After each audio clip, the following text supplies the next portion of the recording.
my wife and I were getting to the point now where, we knew that God was going to keep this going, but we didn't know what.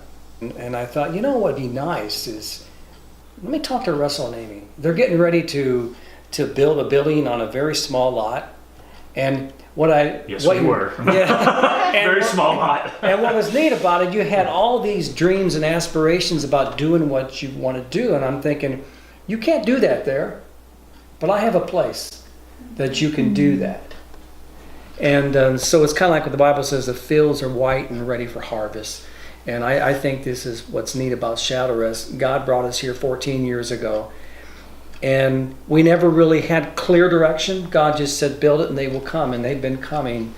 But now it's time where we hand off the baton to somebody else where they've been praying, saying, God, we have these dreams and I have this passion for these young kids.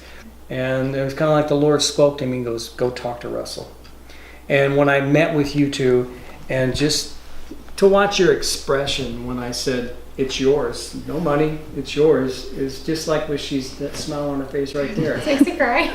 You should have been on the other end of the phone call when the phone call started going out. It was a babbling.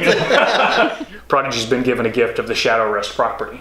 And now what I hear from Gabrielle every day is, Daddy, did you know that Prodigy's going to have a new school? Did you know that we're going to build a school out at Shadow Rest? I was out at Shadow Rest today, and did you know that that's where Prodigy's going to be? I'm so excited, Dad, because they have nature out there, and it's such a pretty property. And research shows that children who spend more time in green space outdoors, they have better test scores. They're healthier.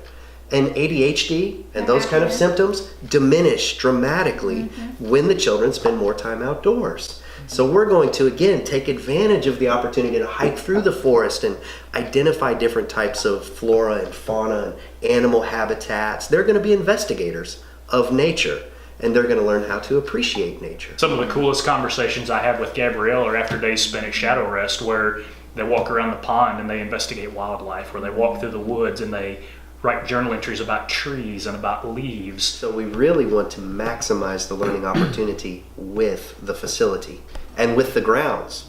And we want the children to learn stewardship, for instance, by taking care of living things.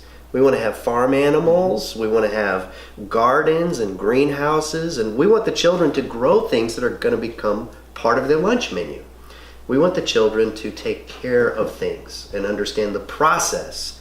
We can change education, we can change the way this is done, but it's going to take resources. Exactly. So God's laid this before us, and He's called us to be obedient. He's called us to pray.